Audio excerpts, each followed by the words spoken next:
gentlemen, I bring us another. We're going to dive back into everyone's favorite segment. Taste it through the grapevine. Everyone's though, like everyone. I was going to say something like Tiny's Terrible Tabs or something. But you're not Tiny. Need to bring that back. I'm not Tiny. Have you accrued? By the way, just to check in, have you accrued? I may or may not have some.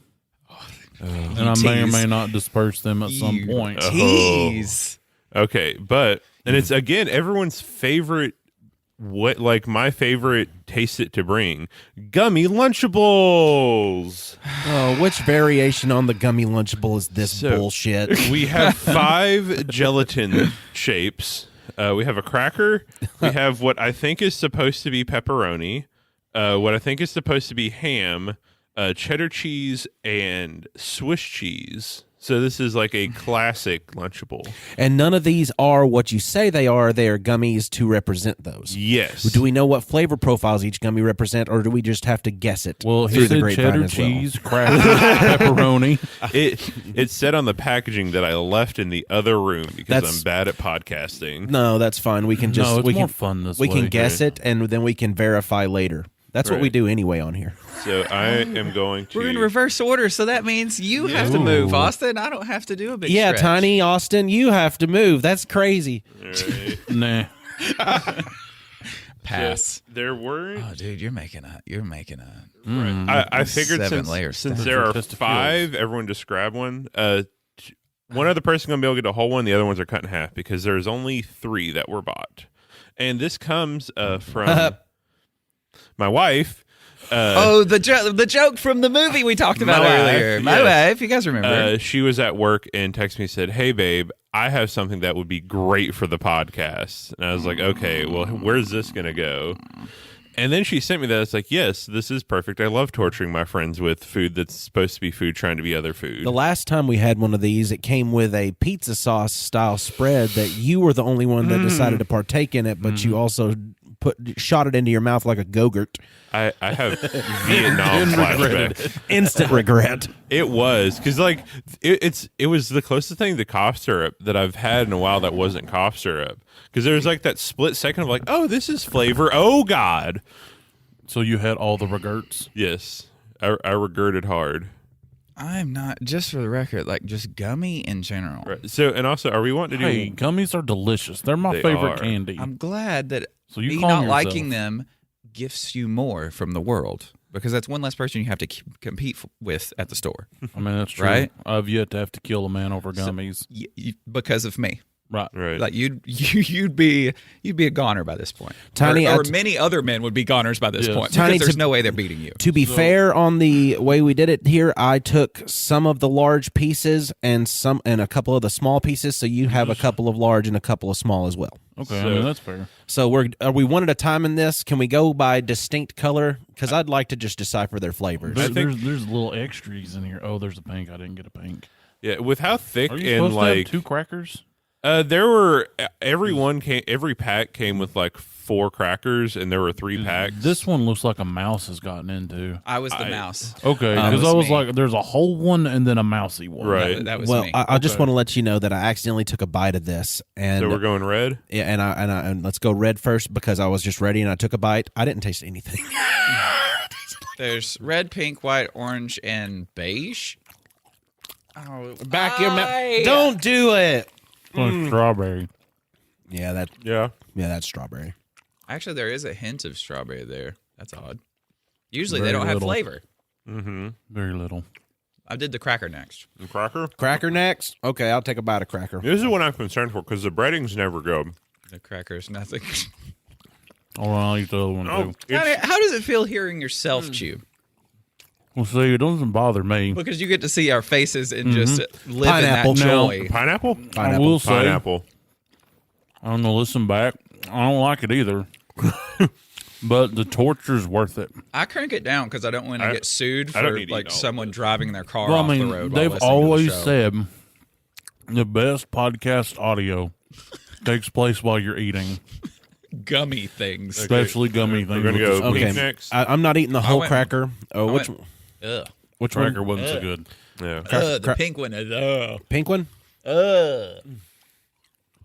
I Oh, Yeah, see? what is that? Watermelon? Yeah. Yep. Yeah, it's Yep. fake watermelon. It's bad fake watermelon. Oh, that's like It's like my third most hated fake Why did I flavor. get a hint of banana in that? it was just on the kick. There is a hint of banana. Maybe it was like a strawberry banana. How the watermelon How the banana? French is that supposed to be? Oh, man. What's this strawberry? orange one? So I don't I don't know. have to chew this anymore. Orange. The carrot one. They're all very tough too. Oh, that's Metamucil flavored. I actually is- don't mind that one. Orange. That is citrus. That tastes like the flarp stuff inside of the can that makes the fart noise smells. That one. Oh. Oh, that's the bad one. It's the aftertaste. It's not good. That's the bad one. Each one has a bad one. Flintstones orange multivitamin. Yeah, it's like chalky. With an after hint of baby diaper powder. Oh, like the initial was okay. Now, Mom since she was an old lady, rest in peace, I love you. She used to get these vitamin C chalk tablet things, and she would force them on me as a child. I've got some of those in my That bathroom. aftertaste, spot on, identical. I eat those. They're in my bathroom. That's really close to it. Like I always equivalent it to the like Flintstones orange. The words "I eat those" and "in my bathroom" just right go- beside one another, it makes sense because that's where you keep the medicine and then the vitamins. It makes sense. Yeah. But using the word "eat" within the bathroom. Wait, hold on. Y'all keep medicines and vitamins in your bathroom? Yeah, if you take the tank off the little lid off the back of the toilet, they just float. Like you can even pop open the thing and just dump them in there. Keeps them fresh. and it keeps them fresh for longer. Not to be crude and graphic, but I take massive shits in there. In my bathroom? No, in my bathroom. Oh. And I don't want anything that goes in my mouth in the same room where I take massive shits. It's not. It's in I the even closet. keep my toothbrush in the kitchen because of that. It's in the closet. Maybe I'm weird. Yep. I don't know. That makes sense. Well, I spray into the toilet, unlike some people that can't make it and just spray and pray. So here's a what's this white cheese taste like? It tasted bad. I think I jumped ahead because I just want this to be over with. What? It's not good. I No. don't like gummy things like this. It's like a mystery flavor. There's nothing. It's Airhead's Mystery. No, There. it's not. Oh, that's there's- just cherry anyway. There's a little. Gelatin. It tastes like gelatin. Oh no. I'm not liking a lot of things. A little bit of pineapple. I just can't.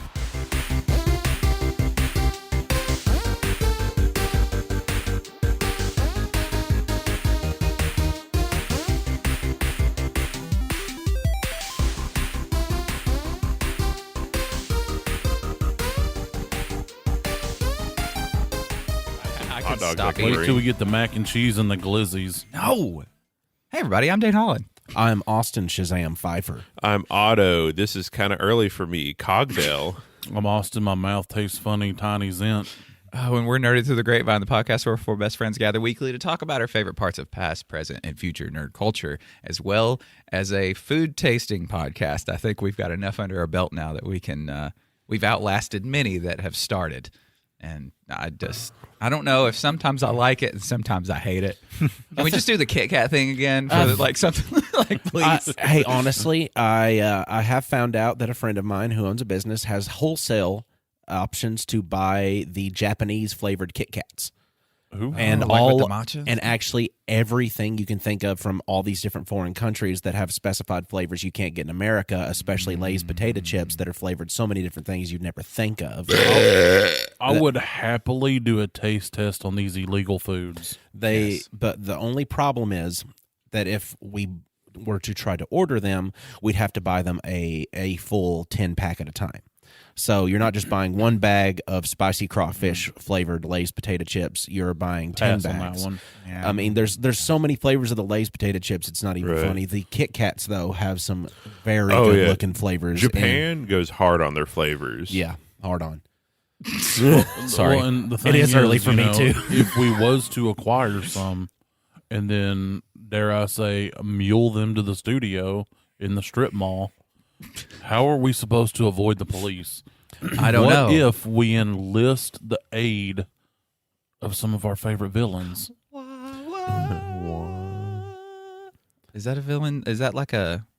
Dun, Dun, dun, dun, dun. That's really what I wanted to get to. It's early. Oh, like It can be whatever you want it to be. oh, like Belt off of the Croods. Dun, dun, dun. Yes, thank you. Yeah, that one. What about villains? We do like We do. villains. We like them a lot. We Right. have some favorites. Right. My idea today is to talk about the ones that, obviously are our favorites and ones we would like to see almost like a Joker-style origin like movie or TV show about. Okay. Just people need to deep dive more into the villain part as Yes. opposed to just the hero Yeah, because part. everything goes to hero and right. like good always has to win and da-da-da. That's not how life is. Right.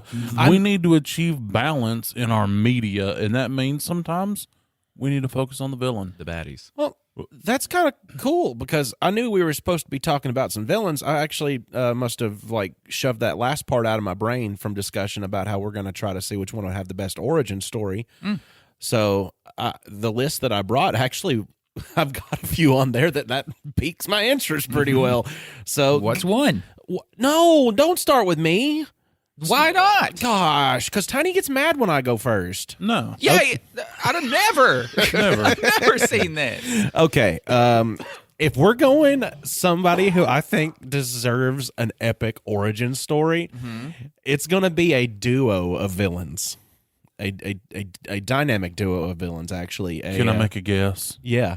You're going to say Pocket Men, Team Rocket, aren't you? No, I'm going to say I don't know why that popped in my head. Pretty good. I'm going to say Harry and Marv. I want to see their origin story. I want the Yes. I want I'm the so on board for I that. want the origin stories of the wet bandits. Well, they were the wet bandits and And the the sticky sticky bandits. I want to see them as the dry bandits. I want- as the infant bandits. I want- as the confused The bandit dumpling gang. prepubescent bandits. Whatever. All the iterations. Yeah, the bandit dumpling gang. That's what they'll be. But I want to see if that's the case. You gotta take into consideration, like, number one, where did they find their immortality? Like how did they stumble upon this? Did they accidentally steal the wrong thing? That's what I'm thinking. Or the right thing. Because the way you look at it. Well, it depends because that immortality could be a curse. Oh, it's always a curse. Because they've experienced the pain of death so many times, but never felt its warm embrace. Right. And Marv surely is begging for that to happen. He's begging for the sweet release of death.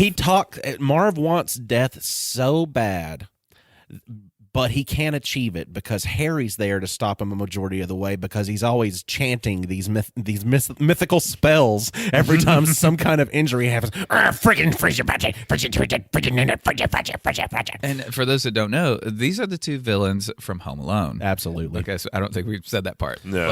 But It should be known. If you're listening to this I mean, we shouldn't podcast, you have to. probably You shouldn't already know know. that. yeah. And I assume that our listeners are so smart actually at this point because if they've listened to us for this long, we have taught them so many things, a little bit of stuff. Or have them in their cars yelling that they're mad how wrong we are about all the things that they know more about. We would never. Because Oh, yeah. Tiny, we need to shout out a different Brian this time. Oh yeah, Brian, shouting you out. You know who you are, not the other Brian. Right. You know who you are, not the previous Brian. This not Brian. you. So when I get to work, don't you think this is going to you? No. This is the other Brian. This is the Brian You know that who texted you me are. and said, I need you to let Tiny know that I hate him. And I was like, please do tell why. And it's because he had to look up Danny DeVito's feet that we mentioned were on, what is it? Wiki The feet. Wiki feet. Yes. So he the urge was too strong. He had to find this the evidence that Danny DeVito was on this I'm website. glad he got to experience the Discord. There's a link down in that description. Click on it. It takes you over there. And we're on there live, uncut, uncensored, and irrevocably uncircumcised. Wait. Oh, Did you just throw I a... did. Oh, you're How the dare villain you. of this episode. How dare you? I'm a Dark liar. tiny art. Oh my! And this is where it begins. Volume 2. I'm Dark entering- Tiny. I'm entering my villain era. If we did get this Harry and Marv like prequels for their villain arches, I would need them to still play their younger selves. You can tell I'm a villain because of my hood. I hate you. Damn it, Tiny. Otto was taking a drink and that made it worth it. I can't even say anything. Just swallow it. Just get it in you. He's gonna It's spit. okay. It's just water. Get it down. Come on. You can do it, little buddy. Rub your throat. Hands up. Hands up. You're gonna choke. No. If you go, Hands up. And gulp. Got it. French. You tiny. You have to ask your wife first. So I think that if we were to get the origin stories though for these guys, I mean, because there are little snippets into their childhood along the movies, like I didn't make it all the way past the 3rd grade to be outwitted by some snot-nosed kid. Like, what do you mean? This kid's like almost out of the 3rd grade himself, but not planning on stopping there. Like I don't know where it would go or how it would start, but I mean, what if I want Harry to have the roughest upbringing possible. I want his father to be a mobster. I want all this bad stuff. I want Marv to just be a guy. I just want him to just be a normal kid growing up in a happy household, and he befriends Harry and idolizes Harry for his freedom because Marv doesn't have that. So he follows Harry and he gets into these shenanigans with Harry until they eventually become what they were. And they're lifelong, attached to each other. Marv never planned it this way, and Harry never asked for it. So I think, yeah. That could be fun. It'd be like probably still better than Dumb and Dumber. I mean, that really doesn't take Anything's much. better than that. That's a pretty bar on the ground movie. Was that the one where the different guys played the guys? Yeah. It was still pretty They fun. did a good job. It was still pretty funny. I mean, especially the part with the duty in the bathroom and Bob Saget. Right. But R.I.P. yeah. Right? Okay. Yeah, for He real. did, he did it dead. Yeah. Yeah. Someone else go. I'm trying to think of So- one that I don't know, like an origin story Okay. of that I Yeah. want. So from X-Men, Juggernaut. Yeah. Like, Yeah. True. very few people know anything about Juggernaut. He's not got even a very cool story. And he's not Big. even a mutant. Wait, Wait, he's no? not. Wait, huh? No, he's possessed by a demon. He's What? possessed by like a demon god type figure that gives him his powers. How do I not know this? Yeah. Exactly. He is Charles Xavier's brother, but that doesn't mean he's, ipso facto genetically imbued. Yeah. Whoa! Exactly. How about that? You did a really good job. You didn't even stumble once. Yeah. Congratulations. Was this in the animated series in the 90s or no? Because No, I probably don't know it, wasn't. if it wasn't. Okay. Like I'd always liked him, big strong dude, weird armor, just cool looking, right? Just cool things. Dome helmet. And so one day I was just scrolling through the YouTube and just this random video pops up on my feed because it how it does. Like I woke up one day and it's like hoof trimming, and then it's like what the heck, and then it went to nerdy stuff, and that day I found about Juggernaut, and it said he's not a mutant, and I was like, that's bull because he's an X-Men. He is an X-Man. Yeah. And then I watched it and I was like, I had no idea about this. And like his armor is part of the whole, like, I'm going to just say celestial beam. Sure. I don't remember exactly what it was. Yeah. That imbued him with these abilities. Like it made him big and strong, and the armor is like unbreakable. And there's other things inside of his body just in case somehow the unbreakable armor gets broken that'll keep him alive. And it's just super cool. And I want to actually see that as a thing. Yeah, because to be able to see what journey he took in order for that cosmic being to, number one, find him, and what kind of agreements did he have to make to get to where he is? Because I like the Juggernaut a lot. I thought he was always like a very menacing character in the 90s X-Men. That's where I saw him the most because, until they popped that helmet off and Charles was able to get inside of his head and then basically just shut him down that way, there was no stopping him. Yeah. Like nobody would be able to stop him. Yeah. He was just taking blasts to the face by Cyclops, just not phased, just still rolling forward. Yeah. And you touched on something that I forgot. The helmet blocks mind powers. Yeah, because so Charles can't read his mind. Exactly. Yeah, it blocks telepathy. And Yeah. it's, I think, too, the Juggernaut got a little ruined, as many things did with X-Men 3, because the internet at that point was a budding cornucopia of, let me see what kind of funnies I can make with this video. And that's kind of where it blossomed with the Juggernaut bitch. Yeah, I'm the Juggernaut, bitch. That was just something people did on the internet, and Yeah. then the movie did it. Yeah, because it was Right. just because it had got millions of views on YouTube. Nah. And at that point, millions of views on YouTube was a majority of YouTube watching. Was you. a Yeah, lot, that was a yeah. lot.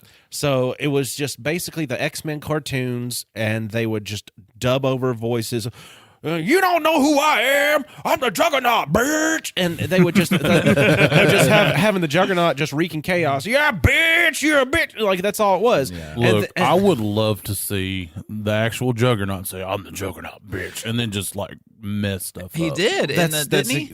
In the 3. in Oh, X-Men. so it was an actual quote from the movie? No, it was. Oh, that's what I thought you The- said. the mo- I would is- like to see that as an actual thing No, that Juggernaut like, says. No. that he does because the internet, like Yeah. the internet did it as a joke, It and was then like they did it in the movie. Yeah. Yeah, It was like Oh. super early before that was like everywhere in movies. Right. Well, Yeah. I mean, I've not seen that movie. Yeah. Oh. You're better for it. I Yeah, know, it's but okay. that's why I didn't see it. X- Everybody was X- like, it was trash. X-Men, awesome. X2, oh my God. X3, hot, stinking, fecal,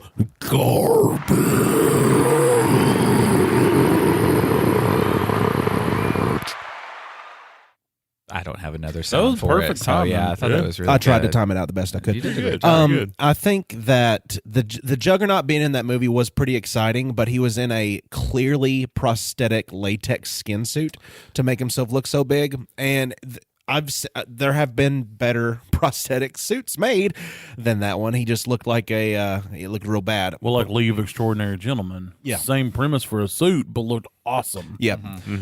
But with the Juggernaut, he's chasing after Kitty Pryde, who has the ability, to shift through solid objects and make herself to where she can just, shift in through all that stuff.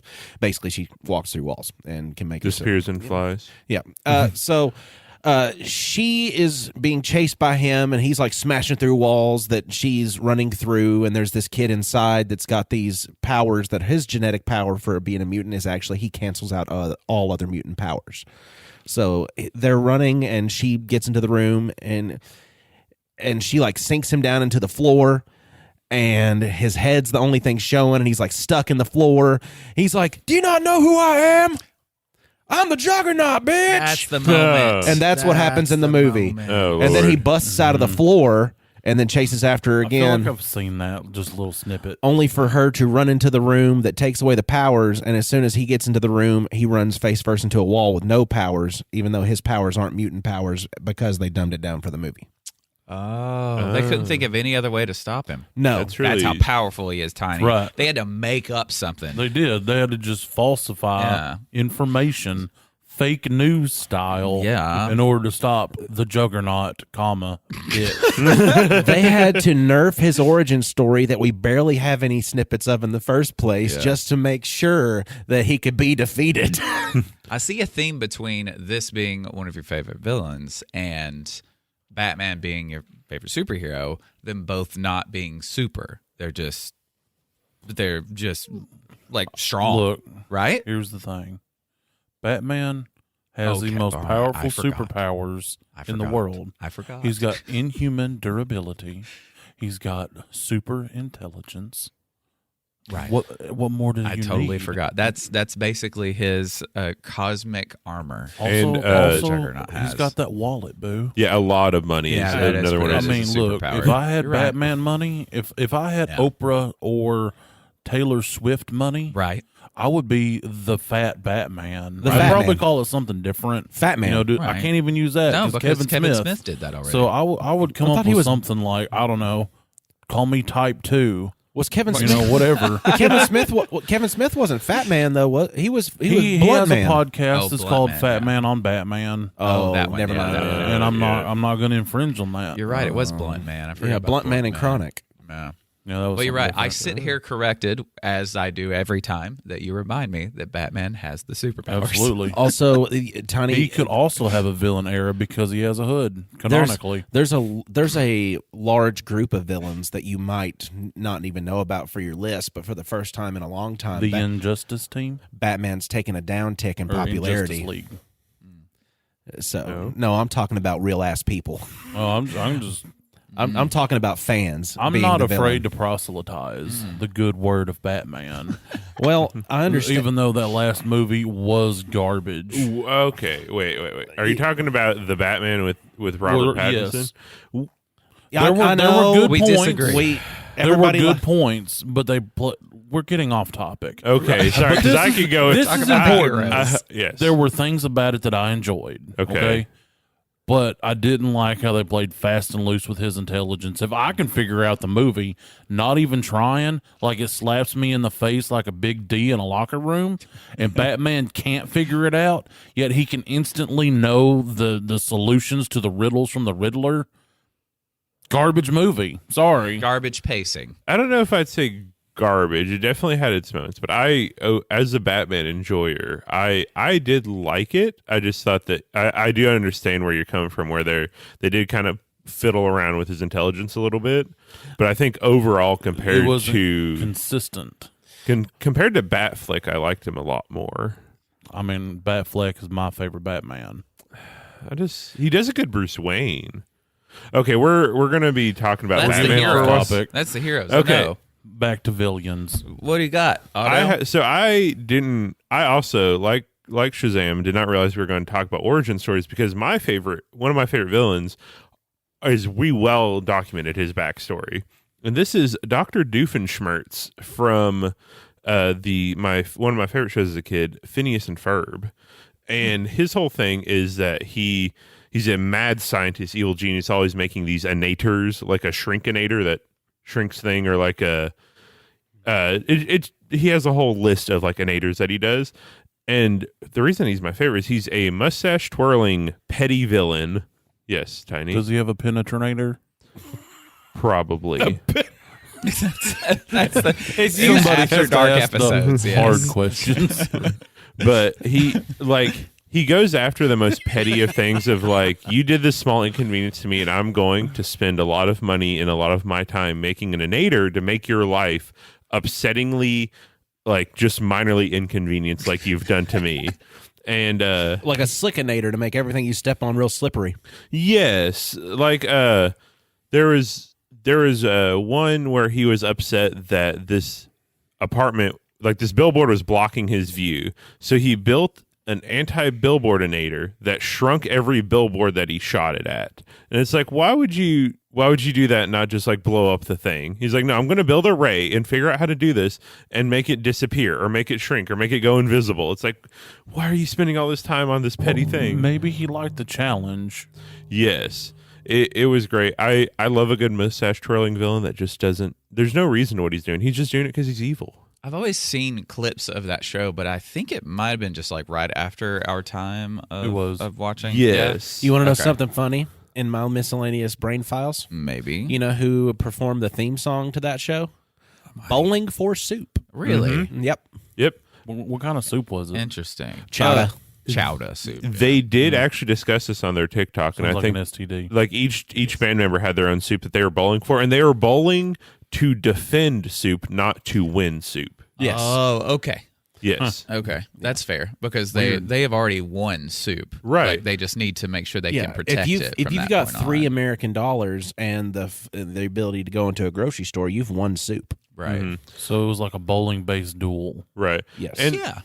I recommend everyone check out Phineas and Ferb, because even if you're like an adult, it's still really solid. And if you love music, there is a original musical number and song, not like in a cool way, not in like a theater kid way, in every single episode. And they're all like rock songs written by like the showrunners. They're awesome. Wasn't it a Disney Channel? Yes. Yeah. It was had a the Disney. platypus. Yeah. Perry the Platypus. That's yes. the one He's where the he's from it. he's the gumshoe detective, isn't he? He's a secret agent that is disguised as the kid's pet platypus, and Dr. Doofenshmirtz historically can never recognize him unless he has his hat on. There's one scene where Perry is sneaking in as a maintenance man, so he has a hard hat and like a tool belt on, walks in and takes off the hard hat, and Dr. Doofenshmirtz is like, a platypus? And then he's like takes off, or he's like, a platypus contractor, and then he takes off the belt. He's like, a platypus, puts on the hat. Perry the Platypus. It's so great. Like it just has all that dumb, like a lot of old school like slapstick and just like sight humor that gets me going. Well, and that your villain fits into the majority of the list of villains that I made, because my favorite villains most good villains have a good backstory already, but you don't know much about the bumbling villains. Like, because he's definitely the B and C tier. Yeah, like guys. he's definitely a bumbling villain. Just like Harry and Marv were definitely bumbling villains. Like they want to accomplish something. They've got these goals and this task, but how are they going to get there? Is it going to be with grace? Is it going to be with style? Hell no. Well, see, Harry and Marv, they have the luxury to be bumbling because they're invulnerable immortals. They feel pain, but they will not perish from it. Yeah. So do you have to be good, or does just persistence pay out at the end of the day? I think at that point you're just throwing soup at the wall to check and see what the letters spell. Exactly. In this situation, it's alphabet soup. Okay, I was wondering. I was like, I haven't been reading a lot of Chicken Noodle lately. Right. Hi, Dad. That was a Goofy movie. That's what it said. Oh, that was from a Goofy movie. Hi, Dad. Soup. I thought of villain. Actually, I thought of a conversation about villains, because we also don't know the origin of the villain part of the story. Is Tom or Jerry the villain? I think Tom. I always saw Tom as more of the antagonist. Well, but Jerry. Wait, Tom was the cat? Tom correct? Cat, Okay. yes. But Jerry moved into that house against everybody else's will and set up his own little home in that home. Right. As Hold on. mice do. He's in Tom's house. Is Tom and Jerry an allegory for immigration? I don't. It probably could be argued. You could read into it that way. I bet that we could do a 10-page paper on it if we would like We homework. probably could. I bet we could. Get it to me by next Friday, and I will grade it by the next Friday. But as Bold of you to assume that I would not be willing to do this. I'm good at Am I grading. going to do it? No. he goes, Chat GPT, make a Absolutely. So and as, it will. I feel like as a kid, you're rooting for Jerry, right? Yeah. Because he's the scoundrel, and Tom keeps trying to kill him. He keeps trying to shoot him, and then Jerry finds a way to turn it on Tom. But then the older you get, you're like, Tom's just a cat trying to like get rid of the rodent in the house. Like it's not supposed to be there. Yeah. Tom doesn't go like into the alleyway to go hunt down Jerry and his family. If he does have family, he does have family. He's got a nephew he's got a that nephew. does fencing. Yes. And he wears a Three Musketeers hat. Oh god, That I don't know, that's stuck in my head. Yeah, there was an I there was thought an that was episode. Jerry with a hat and a little mustache. No, I'm pretty sure it's his there- canonically his nephew. There's an episode where Jerry does have a nephew to have someone to bounce off of that can talk, because Jerry never talks. No, Jerry can't talk. Tom can't talk. There is an episode where they do a play on Robin Hood and the Three Musketeers, and Jerry and his nephew are dressed up as Three Musketeers. Yeah. I watched a lot of Tom and Wait, Jerry. Jerry is in the Little Mouse has a nephew, or Yes. Tom? Okay, yeah, So Jerry has a nephew. okay, so Tom that's, also has a nephew, I think. yeah. Oh. I always liked it too, because like in neither one of their stories, because with Tom, he's of course not the villain. Jerry's the villain. For Jerry, Tom is of course the villain. But then you got the big bad that everybody is afraid of. That Jerry will sick on Tom, and that's the big bulldog. The bulldog and his son. They're adorable. Oh, yeah. They're the heroes of well, the story. they're dogs. Of I know, course they're the adorable. best. And they're bulldogs. They're the best kind of Well, dogs. see, in order to determine who the villain is here, Yeah, we have to ask ourselves a couple of questions. absolutely. Like, who moved into the house first? Was it the people or was it Jerry? Did Jerry legally buy the property inside the house? Did they build or the did house? he just come in like, I don't know, like a bad person style and just like Well, it could have been between moves, right? Let's Yeah. say the house is empty, and Yeah. Jerry's like, dope, free house. It could have been like, you know how some houses have like a downstairs apartment? Uh-huh. Maybe that just has a small in-wall apartment He does. that Jerry was renting out. Yeah. And then so now that makes Tom the mean, evil neighbor Right. that for some reason has beef with this neighbor. Yeah. And then in that case, Tom would be the villain. Right. But it could also be that Jerry just went, you know what? I'm going to break into this place that I'm not supposed to be in and build a little apartment in this wall, and that's where I'm going to live. Right. And then Jerry would be the villain. But then Tom could still also be a villain because for some reason he doesn't like Jerry because he's a mouse. And then I'm just seeing like that gif with the guy and the numbers and the triangle and stuff, Yeah. the math thing Yes, going yes, on yes. as I'm talking. Yeah. Yeah. Well, this is the origin story part, right? Yeah, this is what we exactly. need. Right. This is why I need. It's why an we need origin more story. information. Right. And- To just decide which one of them is actually at fault here. And the true villain for Jerry is actually Dane's dad, who did not see Jerry's house whenever he did the initial home inspection.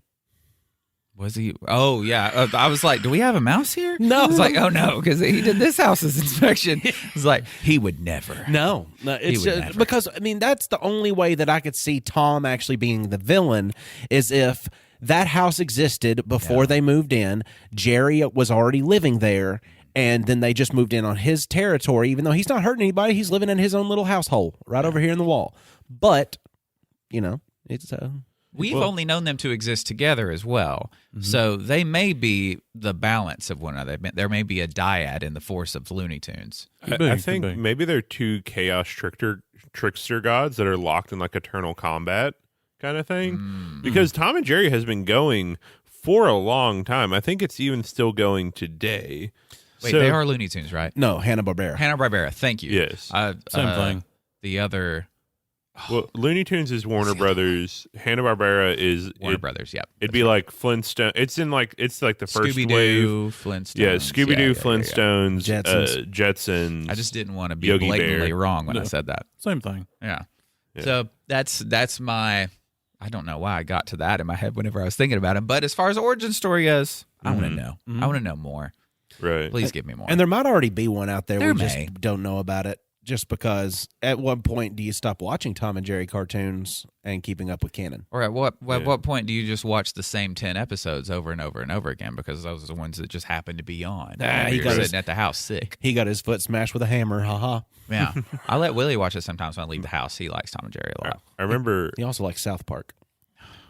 my favorite I'm not episode. allowed to watch South Park, and you let Neither the is dog Willie, watch it? but his uncle lets him watch it. Well, my He's just a mom, cool uncle. My mom, when I was little, she watched a few episodes. I was like, "Mom, can I watch South Park?" Everybody at school's watching South Park, and she said, "No, you're not allowed."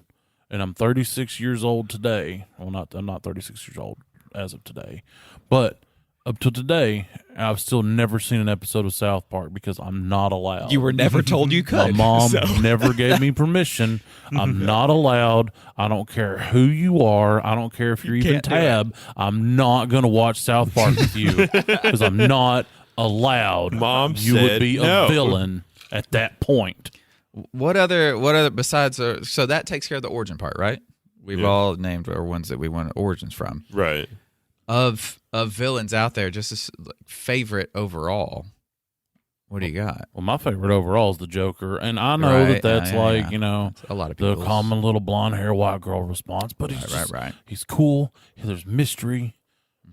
Well, there's a it's reason just he's what so it many is. people's favorites because he is chaos. Like he is chaos. He is chaotic evil. Right. Yeah. And not many villains go that hard in that as far as No. why are you doing what you're doing? It's like just because I can. Well, yeah, and as far as chaotic evil goes, he's got a pretty good balance. Like, he's not just pure murder hobo like people tend to do with chaotic evil. He actually has intent. And he's not got the ability to be read. Like, you can't read him and know what his motive is for something.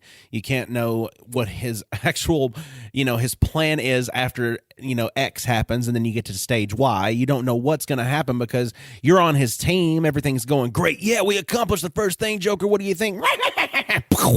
He shoots you. You're dead now because he's done with you. You don't fit in the rest of the plan. He only got to that part. So what do you?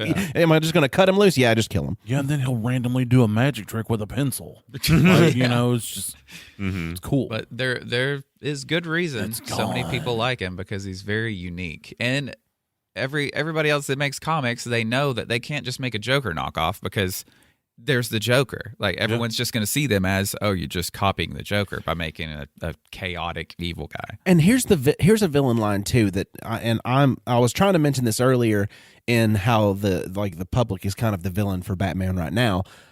There's a downtick in Batman's popularity here recently just because people are starting to crunch numbers. And they're crunching the numbers on exactly how many people, like the Joker, has killed. How many people has actually died because Batman is putting these villains that he's capturing back into the system that they're already a product of that's failed them in order for them to become villains in the first place. But the problem is he's trying to follow laws. Yeah. For the most part. What's vigilante mean? What does that mean? You didn't let me finish my statement. You're right. Okay? I jumped in there. Apologies. Because he's not killing, even though sometimes I'm like, bruh, you probably should. You probably should have done it. But anyway, he's trying to, in as much as he can, fill in the gaps and use the legal system. So just think it was like, I don't know, super cop. I don't know. I just Look, am I do I agree with everything that he does? Yes. So so to some people, Batman's a villain. Batman would almost be a villain to them because he should have in their eyes killed that person and taken care of the threat because the system continuously fails and the Joker's out again. And to some people, the Batman is actually a villain because he refuses to accept the inevitable threat of more people dying. Like the Joker has committed like thousands of murders, and he just goes and throws them back into the same place that he pretty much has the keys to. Counterpoint. You're wrong. Oh. Arkham should have just done better. Like, it's Arkham's fault because they keep allowing him to escape. Yeah, it's the pet. It's not the pet owner's fault that he knows the cage is faulty and he puts his dog in there. It's not the pet owner's fault that he keeps putting the dog back in the same faulty cage every time. Well, he has no other cage. There's no other option. Yeah, there is. It's called a coffin. Arkham should probably just euthanize that one then. Because see, when he goes to trial and they go, "Oh yeah, well we'll just leave him in Arkham." That's not Batman's fault. Has Batman not used a bunch of his money to make a prison of his own making to where they can't escape? Old Batman did some weird stuff and started using guns. So, right. I think Frank Miller understood that Batman has a line, and at some point he's going to have to cross that because that's the new norm. Yeah. I think in some canons there was like, because Batman's kind of like Tom and Jerry, where it's been going on for so long, there's like a million different canons of what's true and not. So there are some where he does help out in Arkham, but I don't know. I like Batman. I think a lot of the changes just come with like different changes in public perception of like values and stuff of people like, maybe the system isn't working, so maybe like he's feeding into the system kind of thing. And my favorite of my bumbling villains that have on my list, if I'm going to mention a favorite one, it is my favorite he is the darkest of the bumbling villains, and that is Danny DeVito's Penguin. He does not need an origin story. Batman Returns was an origin story for that. Showed how everything happened, where he came from. Dabba dabba dee but blue ice water. So you look at the Penguin, and of course you know his motive. You know why he's doing what he's doing, and you see the way he does stuff. Some of the stuff he does really well, and it's executed really, really well.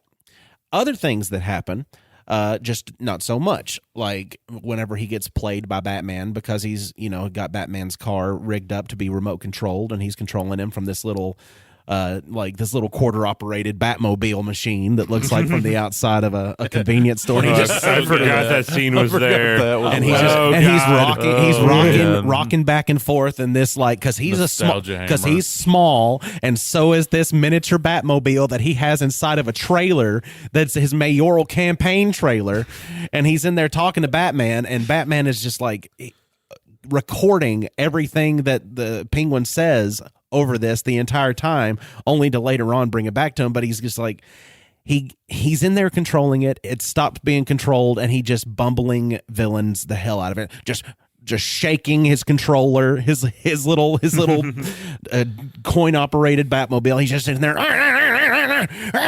just shaking it. It's like, why is this not working? That's all he's doing. He's not saying words. He's not trying any scientific fixes. He's shaking. Penguin yells. He's penguin yelling. Yeah. And then you've got the one that Maybe he's it's made by Logitech. and then That could be it. early stage. And then you've got him, of course, making his big mayoral speech, and everybody's wanting to vote for him and everything else like this. And then Batman, of course, just overdubs what he's saying with his, and I played this stinking city like a harp from hell, and just keeps playing that on repeat, and does a little record scratch with a CD. Mind you, Batman was that advanced in the 90s. He record scratched with CDs. That's a superpower. That's too, a I think. superpower. He can record scratch with CDs. Heck See, yeah. and plus, when it comes to like real names of characters, Oswald Cobblepot, just It just rolls off the tongue. Chef's kiss.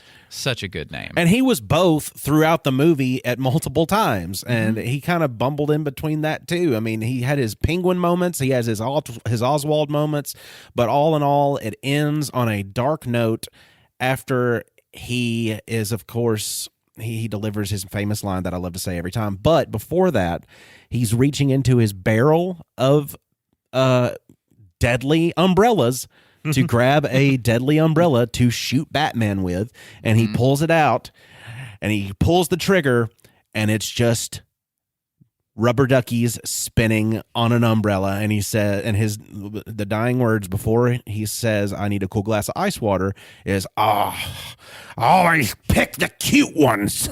And then he turns, clutches his chest, and walks towards the water and says, "I just need a cool glass of ice water." And then his little penguins, they carry him off, and it's very sad. It is very 'Cause sad. They're his leader. Yep. Or he is their leader. Yep, he's their he's their buddy. He's like, "Well, what are we gonna do with our buddy? Well, let's take him into the water so he can decompose, and we'll eat him." Well, I mean, penguins do bury their dead. Do they? I didn't know that. Sure, that's a real fun fact. Is it? Fun fake fact. That's he said. great. Oh, you said fun. Dadgummit, Tiny. I was Dadgummit, wondering, Tiny. I I'm like, trusted how you. does that I work? trusted you. Hey, and I They can just, get. like, I was scratch at like, it and they don't have Did knees. he miss that one little part? If I can- Carly listens to this, She's she for a- will out loud go, "Tiny, you idiot!" No, they don't. Because penguins don't have knees. Penguins bury their dead. No, Well, they don't. You don't need knees to dig. How would they dig? They've got hands. How do They you don't dig with no have knees? hands. Hold Their on. flipper can function like a hand. This is a good question. How do you dig with no knees? Yeah, because you got to bend over. with your back. You got elbows and stuff. Like you yeah, but they can't, can't like they look, can't like you bend at a leverage. 90. So let me put you this way: you have never like been digging in like stupidly rocky ground and did the hop on back of shovel technique. Yeah, but that's not like It can the come motion all from of the ankles. the motion of Ankles. scooping I up didn't think dirt about and ankles, kicking yeah. the dirt up. I Yeah, didn't- I didn't think about Are you ankles. telling me that Cotton Hill couldn't dig a hole? That's what I just said. You're trying to tell me that Cotton Hill He Well, buried- he had he knees. killed He had 50 men. shinnies. he killed 50 men and put them in their graves? How could he have done that if he couldn't dig Yeah. a hole? Well, he had shinnies. yeah, he had shins then. Oh, he had shinies. Yeah, he had knees for shins. Oh, he had Like, no. He had said he had shinnies he had at one point. he had nankles. Yeah, Well, Cotton himself called them shinnies. Oh yeah, he did, didn't he? So you have to go by him. He's a war veteran. Was Don't disrespect him by saying that they were what? What'd you say they were? he was a war veteran? Nankles? ankles. Nankles. Yeah, maybe. All right, so canonically, I guess you can. But penguins could dig a pretty well. hole without knees. Their hands are Fine. their hands are We figured it out. trowels. Oh yeah, they. do That's have little literally shovel- what I yeah, just it's said. like And then shovel Otto hands, was yeah. like, they don't have hands. And I'm like, Yeah. they still function kind of like hands. I don't know, man. They got wings that don't And fly, then but they're trowels. You didn't tell him he was wrong. That's because I said trowel. Yeah. Yeah, it's I a will trowel, say not a that shovel. I didn't say you can't dig with. I'm no done. knees. I'm done. I just didn't know how. Much like Tiny's favorite villain being the like, okay, everybody knows this one, everybody likes this one, blah blah. For me, just my connection with Superman and Lex Luthor being my favorite villain because he's one of those villains that honestly 100% sees himself as the good guy for humanity because there are many different versions of Lex, right, with the different like motivations he has and stuff, but at the core of all of it is Superman is the worst possible thing for humanity because now humanity is going to rely on this superpowered being to fix their problems as opposed to humans advancing themselves and being able to do it. So he sees Superman as someone who's going to halt humanity in their tracks, and they're going to rely on him forever. So Lex sees himself as like the not superhuman, but I guess the best human, right? So there are many ways that this makes him a bad guy just in general. But I really like getting to hear his motivations behind why he hates Superman so much. And there's even a comic series. It's like a short, like maybe 3 issues or so. I've got a trade paperback of it. But it's Lex Luthor, Man of Steel, I believe is what it's called. I think so, but it's from his perspective. So this whole like where we don't usually get that, we get it kind of, like being just like in the villain's lair and seeing them go through stuff. But this is like his inner thoughts, him watching the footage of Superman doing stuff. The way even Superman is drawn in this is like brooding and dark, and like the shadows and the coloring of Superman make him look villainous because that's how he sees. Because it's through Lex's eyes. Yeah. And that's so cool to me. That is really cool. And like Lex is just one of my favorite villains because he's not super villain. Like he's got super money, like Batman. But yeah, he goes against Superman all the time because he ends up getting this crazy tech and all kinds of stuff. But one of my favorite kind of I guess you could say endings for Lex Luthor, just in a side story called All-Star Superman. There's a moment in it where Lex is, I think Superman even gifts him for just a moment the ability to see how Superman sees the world and how he feels the world and everything and how everything is connected, and he can hear everything going on at once. And Lex just has this moment to where his eyes are just like kind of galaxy eyes, to where he's seeing everything at once.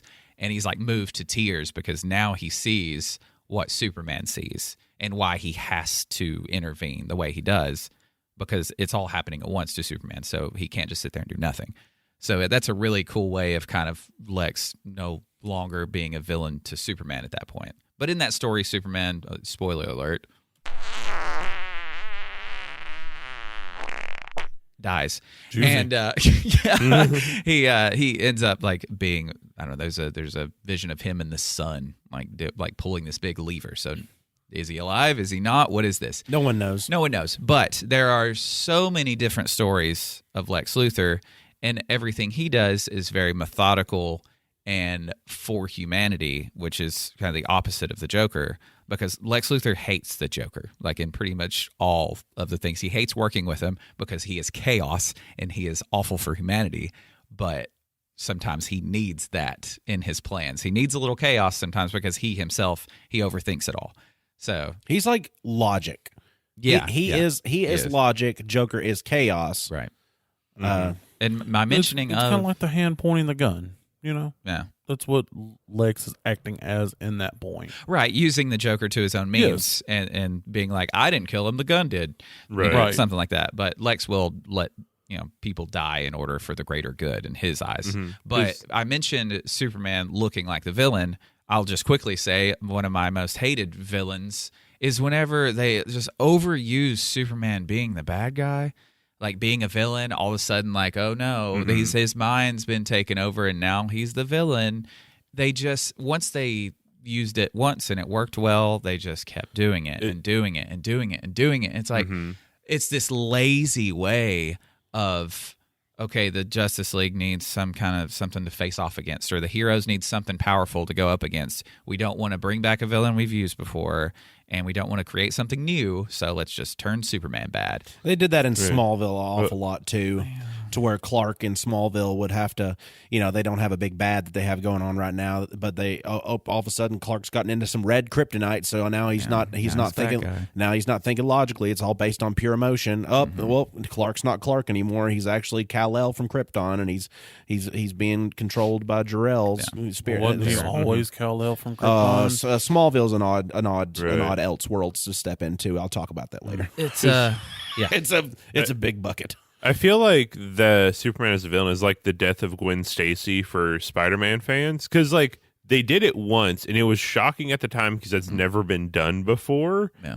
But it's been done so many done so many times that like it doesn't make sense. Like it doesn't have that shock value because you're just like, oh well, it's the death of Gwen Stacy again, or like, oh well, I guess this is the Justice Lord Superman. He's going to be an evil person that kills people. Yeah. It's like I've seen this a million times. It's like, come on, let's do some new stuff. There are effective, creative ways to do it, but Yeah. not all of them are. Well, sometimes it is interesting seeing the superhero become the supervillain. absolutely. Because that even happens with my boy. At least one iteration, he somehow achieves this status of being the god of knowledge. So he starts going. Is that on the Mobius chair? Is that what it's Yes. called? Yes. And so he starts going, like, seeing the future. He's like, okay, so like Otto's gonna go on a rampage and like shoot 37 people. So that might happen a year from now, but I'm just going to go ahead and take care of him now because then it's never going to happen. Right. I prevented the crime. Now, you did prevent the crime. You saved that from happening, but at the time, you still took out an innocent person. It's a thought crime. Yes. Yeah, it's not happened. Yeah. It's real. What was that Tom Cruise movie? Minority Report. Minority Report, yeah. Yeah, that's and that was super cool because that was a really interesting way to use Batman, but Yeah. giving Batman like some kind of superpower with something else is also something that's watered down at this point. Well, even in that one, he even fractured into two people. He become Batman and Bruce Wayne because like the Bruce Wayne-ness of him was basically being held captive by the Batman of him. And so when I think it's a black racer, he's a guy, he's like on some skis. Dumb thing. Anyway, so the black racer leads them there, and when they get to where the Mobius chair is and the door opens, the butler that opens the door is Bruce Wayne. The butler is Bruce Wayne. Yes. Ah. Yeah, because Alfred getting some vengeance. Well, there. yeah, like I said, no, you're misconstruing. I know. He's being pulled into two people. Yeah. So, yeah, he's being held as like a slave to himself. It's kind of poetic. Oh yeah, Right, and yeah, that I is know. a very effective way Yeah. of saying like, here's a what if with Batman. What if this happened? I mean, there's Like, been exactly. there's been several things too that happen with Batman that make that you just say no, he don't need that. Like when he got the Sinestro Corps ring, like he. Oh yeah, Like- fear. Use it like having Like fear you're as an ability. You're telling me that this cosmic entity that provides you power, if you know how to manipulate fear, has now powered Batman? What? That's what he mean, do anyway. Yeah, I was about to say that's Yeah. what he does. But he like was able to like the ring. It Basically, he did nothing with it because Yeah. the ring's like I have no use for this. Like you are fear already. He put it on. He because- goes, "This is French and useless." Yeah. And then just flushes No, it in the toilet. literally, whenever you give in to the fear and you accept the ring is then basically like a symbiote for you. You can't remove the ring. The ring is now feeding off of you and providing you with power at the same time. Whenever Batman used it, it fully powered him up, and he was like in this Sinestro Corps Batman suit, and he was looking at it, and he was like fully powered up. He looks at the ring, he checks, he kind of feels out what's going on. He takes the ring off and throws it away. Yeah. He's like- And everyone's like, "How do you do it?" Well, Exactly. he is He was like, fear. "This is like, useless." He Right. embodies it already. Like he has no use for that. And that is another one of those like ways of making Batman just seem superhuman compared to everybody else. There's no seeming. Right. Now- You're right. My verbiage was horrible. See, you keep saying he's not, but then, like just then, you keep supplying evidence on how he and is. straight up stealing the Green Lantern's So ring you off of just- his finger all you the time. just need to just You're figure right. it out for You're right. yourself. I You will know, kind of like self-reflect, meditate on it. while Otto tells us his favorite villain, so I can fix the way my brain Right. works. Should. So it's hard for me to describe a favorite villain because like I think a villain is just important to a story as a hero because like it doesn't matter how good the rest of your story is if your villain's motivations and like the whole point to them existing is dumb doesn't really get there, like it kind of ruins the story. But the one that come off in my head is the kinds of villains that are like a force of nature. So like Darth Vader, he's just so uber powerful that like he's not a man at this point. He is a force of nature that where he goes, destruction and what he wants follows. Or like Transformer Shockwave. Shockwave is, or Soundwave, the Decepticon. He is a terrifying one when you look into his lore because he serves Megatron, but he is always like, my end goal is to control everything. And I don't care who I have to step on or what atrocities I have to do to get there. I'm going to get there. So it's like these villains that when they come on scene, they're almost imposing of like, I'm the baddest mother Frencher in this room, and what I say is going to go because that's what's going to happen. That's what I'm going to make happen. When the villain puts the fear in the audience, like that's when it's like, okay, I get there are stakes now. Because you can see the stakes, right? You can see like the bad, like even the killing, all this stuff like that. You're like, oh, well, of course the superhero has to step in. But when you sit there fearing it, like that's when you know. Yeah, because also it's like it almost gets you tied in with the hero of like, yeah, I'm scared of this guy too. Like I can see this needs to be stopped. And it's like it gets you more invested in the story. And I always love those kinds of villains when they're done very well. Oh, yeah. That's like one called Relic in the Green Lantern universe. They've got a huge backstory. They're just a big kind of cosmic entity, big dude.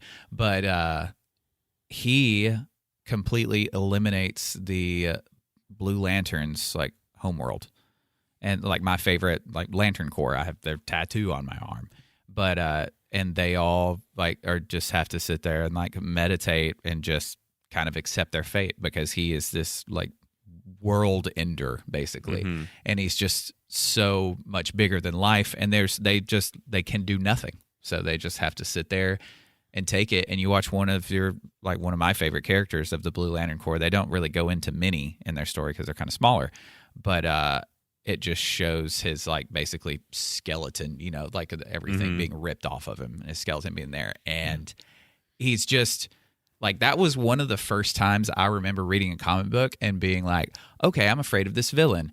Because there was nothing leading to the idea that my favorite Lantern Corps was going to be completely eliminated, save one, because one survived, St. Walker. Anyway, but there was nothing leading to that idea. And as I'm reading that comic and getting to the point of, wait, this is hopeless because they're that powerful. Yep. And they just did it. They just ended like my favorite Corps. And that was a moment where kind of changed the way I look at how some stories can go according to the villain. But they were the first one that I was really afraid of. And like you said, like that was a force of nature to be dealt with. And they're one that not many people know of. Like if it's a Relic, like none of you guys ever heard of that character, have you? Like there's that. Why would you?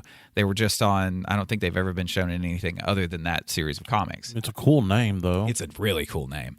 But I suggest looking into that villain just to check and see. But I'm sure most people won't have the same connection to it I do, just because how close I am with loving the Blue Lantern so much. Right. But I totally get that. I like whenever they're that way, but I also like whenever they're not world enders. They're the Juggernaut, right? I mean, it's somebody that's going to barrel through a building to get to you, but they're also not a threat to the entire galaxy. And it's nice to have two ends of the spectrum there. Oh, yeah. Because sometimes a story, it's just nice to have an isolated, like Gotham. I mean, Gotham, it's a very isolated event most of the time. I mean, the Joker, I think, has probably done some things that could end the world, but yeah, probably. But then you've got Superman, who deals with world-ending like problems because he is otherworldly and he can take care of it. So I like the whole stretch of all of them. But luckily, no one on this show is the villain, unless we say something that someone listening just absolutely disagrees with, like penguins can bury their dead. Yeah, and in which case that listener's wrong. Carly, that one right there, you're wrong. Now, she's going to go crazy, like Joker crazy. Now, just watch. She's going to hear that and pull out her phone to prove me wrong, and then go, damn it, he's right. Oh, no, he's right, because you went to the Wikipedia page of penguins and typed it in there yourself. hey, that worked for me for about 15 minutes whenever I was trying to convince Tiny that Flyleaf was an emo band. Before the moderators got me. Oh, yeah. Really? Yeah. I changed it on there long enough for him to look and see that they were labeled an emo band, and then they changed it back 15 minutes later. Well, see, also, it tells you when it was edited last on the wiki. Oh, that's good. So then I went, wait, this was edited like 35 seconds ago. That's great. So it still happened. But, speaking of editing 35 seconds ago, I'm thinking about hosting another short D&D campaign inside of Discord. Okay. So if you're interested, hit me up. Yeah. Go to the link in the description and just tell me there because we got one. We do. John We Lamb, got one. who is a patron of ours. And if we do end up with a lot of people wanting to play, Patreon members are going to get first dibs. Absolutely. So for Absolutely. $5 a month, you get extra content and unedited content, as well as content a day before, sometimes 2 days before, because now I do that sometimes whenever I'm a good boy. And yeah, it's just $5 and you get a sticker. We just recently had Bradley get a sticker from Austin. Yep. So yeah, do that, and then you can play some D&D with us, which you don't have to be in the Patreon to play, but we're just saying. No, but you do if have there to be in the are- Discord to play. Yes, you have to be in the Discord. So join one of the two or both. Preferably both. Preferably. And then if you go on Wikipedia and you do look up grapes on Wikipedia, and then towards the very bottom, there's a section, and it says right there in the title, when life gives you these, what do you do? We put a helmet on my favorite mama cup. What?